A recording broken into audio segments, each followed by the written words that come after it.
प्रिय दर्शकों, राधे राधे, जय श्री कृष्ण। मैं आपका ज्योतिष सलाहकार सुदर्शनाचार्य संदीप त्रिपाठी आपके अपने यूट्यूब चैनल अष्टो राधे गुरु में आप सबका हार्दिक स्वागत एवं अभिनंदन करता हूं। दर्शकों, आज हम आर्द्रा नक्षत्र और मिथुन राशि के जातकों के विषय में विस्तार से चर्चा करेंगे। ऐसे जातक जिनका आर्द्रा नक्षत्र में जन्म हुआ है, इनकी मिथुन राशि होती है। इनका स्वभाव कैसा होता है, इनका व्यक्तित्व कैसा होता है, रोजगार के लिए कौन कौन से क्षेत्र इनके लिए उपयुक्त होते हैं, किन क्षेत्रों में अधिक सफलता के अवसर होते हैं, इनके लिए कौन कौन से क्षेत्र सुविधाजनक होते हैं, इनके जीवन का सकारात्मक पक्ष क्या होता है, नकारात्मक पक्ष क्या होता है, इन्हें कौन कौन सी परेशानियों का सामना जीवन में करना पड़ सकता है और उनके निवारण का उपाय क्या हो सकता है, कौन कौन से रोग और बीमारियां इनको हो सकती हैं और उनके बचाव का उपाय क्या है, इन सब विषयों पर विस्तार से चर्चा करेंगे। आइए एक नज़र आज के पंचांग पर डालते हैं। दर्शकों, आज 13 जनवरी 2025 दिन सोमवार है। पौष शुक्ल पक्ष की पूर्णिमा तिथि है। आज पूरा दिन पूर्णिमा तिथि रहेगी। रात में 3:41 AM तक पूर्णिमा तिथि भोग करेगी। उसके बाद बहुप्रतीक्षित माघ मास प्रारंभ हो जाएगा। माघ मास की प्रतिपदा तिथि 3:41 रात से प्रारंभ हो जाएगी। पूर्णिमा तिथि होने के कारण स्नान दान के लिए बहुत पवित्र होती है पूर्णिमा तिथि। पवित्र नदियों और सरोवरों में स्नान करने से मुक्ति की प्राप्ति होती है, मोक्ष की प्राप्ति होती है। ऐसा हमारे वैदिक ग्रंथों में, सनातन धर्म में वर्णन किया गया है कि पूर्णिमा तिथि में गंगा जी में स्नान करने से मुक्ति प्राप्त होती है।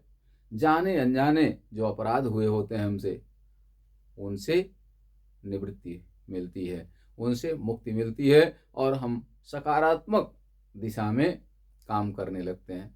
हमारा शरीर और मन दोनों पवित्र होता है। पूर्णिमा तिथि में सरोवरों में, पवित्र नदियों में स्नान करने से, माँ भागीरथी में स्नान करने से। दर्शकों, आज आर्द्रा नक्षत्र है। आर्द्रा नक्षत्र दिन में 10:35 AM तक रहेगा। भद्रा, आज मृतलोक की भद्रा दिन में 4:07 PM तक रहेगी, जिसके कारण 4:07 PM तक कोई भी शुभ कार्य करना उचित नहीं होगा। राहु काल प्रातः 7:30 बजे से 9 बजे तक रहेगा। आज कौन कौन से कार्य किए जा सकते हैं? 4:07 के बाद भद्रा के उपरांत कोई भी शुभ कार्य करना अच्छा होगा, क्योंकि पूर्णिमा तिथि है और सोमवार दिन है। दिन और तिथि दोनों अच्छा है, इसलिए जो भी पुण्य कार्य करना है 4:07 के बाद सायंकाल में करें तो अच्छा होगा। यात्रा की बात करें तो आज पूर्व दिशा की यात्रा नहीं करना चाहिए। यदि बहुत आवश्यक हो पूर्व दिशा की यात्रा करना, तो यात्रा पर निकलते समय दर्पण में अपना मुख देखकर यात्रा करें तो बहुत हद तक आपकी यात्रा सफल हो सकती है। आज सोमवार है। भगवान शंकर को अगर 1 लोटा जल चढ़ा दें तो आपका दिन अति शुभ होगा। दर्शकों, आज हम आर्द्रा नक्षत्र के विषय में चर्चा कर रहे हैं। आर्द्रा नक्षत्र को बहुत खराब नक्षत्र माना जाता है। कोई भी शुभ कार्य आर्द्रा नक्षत्र में नहीं किया जाता है। लेकिन आर्द्रा नक्षत्र के स्वामी राहु हैं और आर्द्रा नक्षत्र के देवता भगवान रुद्र हैं। भगवान रुद्र तूफान और विनाश के देवता माने जाते हैं।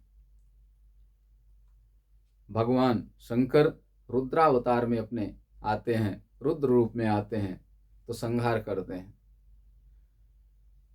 और राहु मजबूत और अच्छी बौद्धिक क्षमता के लिए जाना जाता है।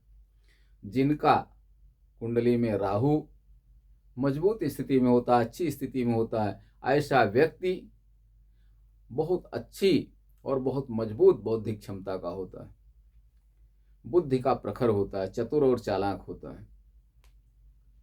ऐसे व्यक्ति नई नई खोज में लगे रहते हैं, निरंतर नए नए चीज़ों के अनुसंधान में लगे रहना इनकी प्रवृत्ति हो जाती है। ये मजबूत बौद्धिक क्षमता के कारण उचित और अनुचित का विचार करके बहुत शीघ्र और सकारात्मक कार्य करने के लिए उद्यत रहते हैं। आर्द्रा नक्षत्र के जातक सत्य और प्रामाणिकता की खोज के लिए कई बार सामाजिक मर्यादा का भी उल्लंघन कर जाते हैं। आर्द्रा नक्षत्र के जातक अपने खोजी स्वभाव के कारण महान विद्वान, बेवाक वक्ता और साहसी होते हैं। ये बहुत चतुर और चतुराई से काम लेने वाले होते हैं। आर्द्रा नक्षत्र के जातक चंचल होते हैं, बुद्धिमान होते हैं। यदि कुंडली में राहु और बुध की पोजीशन मजबूत है, विशेषकर राहु की पोजीशन मजबूत है, तो ऐसे जातक चुनौतीपूर्ण कार्य करने में बहुत हद तक सफल होते हैं। ऐसे जातक जिम्मेदार होते हैं, महत्वपूर्ण पदों पर होते हैं, परिवार और समाज को कैसे लेकर चलना है अच्छी तरह जानते हैं। अपनी जिम्मेदारी पूरी निष्ठा और ईमानदारी के साथ निभाते हैं। लेकिन अगर राहु खराब है कुंडली में तो ये व्यसनी हो जाते हैं, ऊट पटांग जो मन में आया वो बोल देते हैं, जिससे इनकी सामाजिक प्रतिष्ठा लगभग समाप्त हो जाती है। ये स्वयं अपना बैरी बना लेते हैं। कब? जब राहु कुंडली में खराब पोजीशन में हो। राहु कुंडली में खराब पोजीशन में होता है तो ये उचित अनुचित का विचार किए बिना ही कार्य करने लगते हैं, जिससे इनकी समाज में निंदा होती है। राहु यदि खराब हो कुंडली में तो ऐसे जातक लंपट प्रवृत्ति के हो जाते हैं। अति चंचलता लंपटपन में बदल जाती है और कई बार इन्हें जेल की यातनाएं तक खानी पड़ती है, सजा तक भोगनी पड़ती है। लेकिन अगर राहु कुंडली में अच्छी पोजीशन में हो तो चमत्कारिक परिणाम भी देता है। विदेश यात्रा कराता है और विदेश में जाकर के बहुत सारा धन कमाता है जातक। राहु बेवाक वक्ता बनाता है। ऐसा व्यक्ति एक कुशल राजनीतिज्ञ हो सकता है। राजनीति और कूटनीति के क्षेत्र में जातक बहुत रुचि लेता है और बहुत हद तक इसमें सफल भी होता है। अगर वो राजनीति में पूरी तरह से उतरा हुआ व्यक्ति है तो राहु के कारण मंत्री पद भी उसे मिलता है। अचानक मंत्री पद मिल जाता है जिसकी उसे अपेक्षा नहीं होती है। मेहनत तो करता है, उसके लिए संघर्ष तो करता है, लेकिन जितनी क्षमता से मेहनत करता है, जितनी उसकी क्षमता होती है, उससे ज्यादा उसे परिणाम प्राप्त होता है। दर्शकों, अगर मिथुन राशि है, राहु आर्द्रा नक्षत्र अगर है तो मिथुन राशि आपकी होगी। कु घा अंगा छा। राहु के 4 चरण कौन से हैं? कु घा अंगा और छा। कु घा अंगा और छा मिथुन राशि होगी। मिथुन राशि के जातक कैसे होते हैं? मिथुन राशि के जातक दुस्वभाव लग्न है मिथुन राशि, इसलिए हमेशा संशय की स्थिति में होते हैं मिथुन लग्न के जातक। लेकिन अगर मिथुन राशि के स्वामी बुध कुंडली में अच्छी पोजीशन में है तो ऐसा जातक अति बुद्धिमान होता है और अपनी बुद्धि और कला कौशल के बल पर बड़े बड़े सामाजिक समारोहों में, पार्टी में अपनी अलग पहचान बनाता है। दूर से ही पहचाने जाते हैं। यदि बुध कुंडली में अच्छा है तो ऐसे जातक कला के क्षेत्र में, अध्यापन कार्य में अधिक सफल देखे जाते हैं। मिथुन राशि के जातक विशेष करके आर्द्रा नक्षत्र में जन्म लेने वाले जातक बिजली या बिजली से संबंधित कार्यों में बहुत हद तक सफल होते हैं। ये लगभग 90% बिजली विभाग के व्यक्ति, बिजली विभाग में सफल लोग आर्द्रा नक्षत्र के जन्म लेने वाले होते हैं। आर्द्रा नक्षत्र उग्र नक्षत्र है, विस्फोटक प्रवृत्ति के होते हैं आर्द्रा नक्षत्र में जन्म लेने वाले। वहीं मिथुन राशि के जातक रसिक होते हैं, इनका पारिवारिक जीवन अच्छा होता है, लेकिन ये अपने जीवन साथी से निष्ठावान होने की अपेक्षा रखते हैं कि हमारा जीवन साथी निष्ठावान हो हमारे प्रति, लेकिन स्वयं निष्ठावान नहीं होते हैं। इनका दूसरों के प्रति अधिक आकर्षण होता है।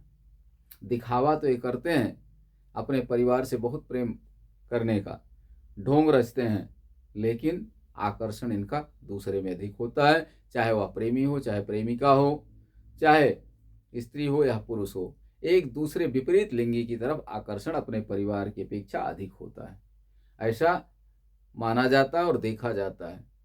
मिथुन लग्न के जातक अपनी बुद्धिमानी से, अपने विवेक से, यदि बुद्ध कुंडली में अच्छा है तो मिथुन लग्न के जातक बहुत हद तक एक कुशल अभिनेता होते हैं। कई बार ये अनुसंधान के क्षेत्र में भी अच्छा काम करते हैं, जासूसी के क्षेत्र में बहुत सफल होते हैं। आर्द्रा नक्षत्र और मिथुन राशि के जातक जासूसी के क्षेत्र में बहुत अच्छा कार्य करते हैं। गुप्तचर विभाग और विस्फोटक विभाग, दो विभाग इनके लिए बहुत उपयुक्त होते हैं। दर्शकों, जिनका आर्द्रा नक्षत्र में जन्म हुआ है और जिनकी मिथुन राशि है और अगर मिथुन लग्न भी है, तो ऐसे जातकों के लिए, मिथुन लग्न में जन्म लेने वाले जातकों के लिए शुक्र, शनि और बुध योग कारक होते हैं, शुभ फल देने वाले होते हैं। किसी भी भाव में बैठे हों, बुध, शुक्र और शनि, यहाँ तक कि 6, 8, 12 भाव में भी बैठे हों तो बहुत खराब फल नहीं देते हैं, क्योंकि मिथुन लग्न के लिए शुक्र, शनि और बुध योग कारक होते हैं। फलों में कमी हो सकती है, लेकिन बहुत अशुभ परिणाम नहीं देने वाले होते हैं। यहीं पर अगर मिथुन लग्न है तो सूर्य,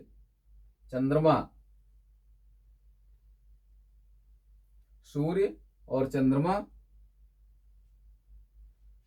इनके अनुकूल कम होते हैं, योग कारक नहीं होते हैं, पाप फलप्रद होते हैं। मंगल भी पाप फलप्रद होते हैं, बृहस्पति मार्केश होते हैं। अब बृहस्पति मार्केश हैं, अगर मारक स्थान में स्थित भी हो जाए तो ऐसी स्थिति में अतिमारक बन जाते हैं, और पाप ग्रहों से युक्त हो जाए तो फिर बृहस्पति की मारक क्षमता सबसे अधिक हो जाती है। मिथुन लग्न के जातकों के लिए राहु अगर लग्न में बैठा हो तो मानसिक अशांति तो राहु करेगा, चंद्रमा के साथ में है, लेकिन अपनी उच्च राशि में होने के कारण बहुत अच्छा परिणाम देगा। ऐसा जातक जहां भी होगा, सर्विस में, समाज में, व्यवसाय में अग्रणी भूमिका निभाएगा, सर्वोच्च स्थान प्राप्त करने में समर्थ होगा। राहु अगर 6, 8, 12 भाव में स्थित हो जाए, मान लिया राहु यहाँ स्थित है या फिर यहाँ स्थित हो या यहाँ स्थित हो, तब क्या परिणाम होगा? राहु सबसे खराब परिणाम 6ठे भाव में देगा, वृश्चिक राशि में, क्योंकि यहाँ पर कुछ विद्वान धनु राशि को नीच राशि मानते हैं राहु की, और कुछ वृश्चिक राशि को। महर्षि पाराशर वृष राशि में राहु को उच्च का मानते हैं और कुछ विद्वान मिथुन में। तो अगर वृश्चिक राशि में राहु अगर छठे भाव में स्थित हो, मिथुन राशि और मिथुन लग्न के लिए राहु अगर छठे भाव में स्थित होंगे, अपनी वृश्चिक राशि में होंगे, ऐसे में राहु बहुत खराब परिणाम देंगे। स्वास्थ्य संबंधी समस्या बहुत ज्यादा होगी जातक को। जातक हर प्रकार से खराब काम करने वाला होगा। और अगर राहु 12वें भाव में स्थित है तो यहाँ भी वृष में भी राहु लगभग उच्च के हैं। ऐसा जातक विदेश यात्रा करने वाला होगा और विदेश से धनार्जन करने वाला होगा। राहु अगर अष्टम भाव में है तो भी खराब परिणाम देंगे, लेकिन मित्र की राशि शनि की राशि में है तो उतना खराब नहीं देंगे जितना कि वृश्चिक राशि में छठे भाव में खराब परिणाम देंगे। यहीं पर बुध को अगर हम देखें तो बुध अगर अपनी मिथुन राशि में है या कन्या राशि में बैठे हुए हैं यहाँ उच्च के, तो सर्वथा अच्छा परिणाम देंगे। हाँ, इतना जरूर है केंद्राधिपत्य दोष बुध को जरूर लगेगा। अगर बुध 6, 8, 12 भाव में बैठ जाए, 6, 8, 12 में भाव में बैठ जाए तो बुध खराब परिणाम देंगे। विशेष करके 8वें बुध हो या 12वें भाव में बुध बैठ जाए यहाँ पर राहु के साथ में, तो लग्नेश होकर के 8वें और 12वें भाव में अगर बुध होंगे और राहु के साथ होंगे या अकेले भी हों, पापक ग्रहों से युक्त दृष्ट हो जाएं, तो ऐसा जातक हर प्रकार से निंदनीय होगा। लग्नेश बेचष्टे शिल्प विद्या विशारदा द्यूतश्चोरो महाक्रोधी परभार्यात बहुकृत। लग्नेश होकर कोई भी ग्रह 8वें या 12वें भाव में हो, पाप ग्रह से युक्त दृष्ट हो, शुभ ग्रहों की युति और दृष्टि न हो, तो ऐसा जातक व्यभिचार करने वाला होता है, चोर होता है, जुआड़ी होता है और नशा करने वाला होता है। और विशेषकर बुध अगर 8वें या 12वें भाव में हो, पाप ग्रह से युक्त दृष्ट हो, तो ऐसा जातक निश्चित रूप से नशा करने वाला होता है। शराब पीने की लत पड़ सकती है, शराबियों का संग हो सकता है, व्यभिचारी हो सकता है, अपनी कला और अपनी बुद्धि का दुरुपयोग करने वाला होता है और कई बार जेल की यातनाएं भी खानी पड़ती हैं, सजा का भागी होता है। लेकिन बुध अगर केंद्र में है, त्रिकोण में है, राहु केंद्र में हो, 1, 4, 7, 10 भाव में किसी में हो या 5, 9 में हो, बुध 1, 4, 7, 10 या केंद्र त्रिकोण में हो, अपनी राशि में या अपनी उच्च राशि में हो, तो अच्छा परिणाम देते हैं। और ऐसा जातक भले ही आर्द्रा नक्षत्र में जन्म हुआ है, लेकिन ऐसा जातक अप्रत्याशित काम करता है और अपना और अपने देश का गौरव बढ़ाता है, अपना और अपने परिवार का सम्मान बढ़ाता है। दर्शकों, आज यहीं तक। अगले दिन के पंचांग के साथ हम आपके साथ फिर होंगे। तब तक के लिए आप सबको राधे राधे, जय श्री कृष्ण। हमारे एस्ट्रो राधे गुरु चैनल को लाइक करें, शेयर करें, सब्सक्राइब करें। धन्यवाद। आप सब स्वस्थ रहें, मस्त रहें, हंसते मुस्कुराते रहें। जय हिंद।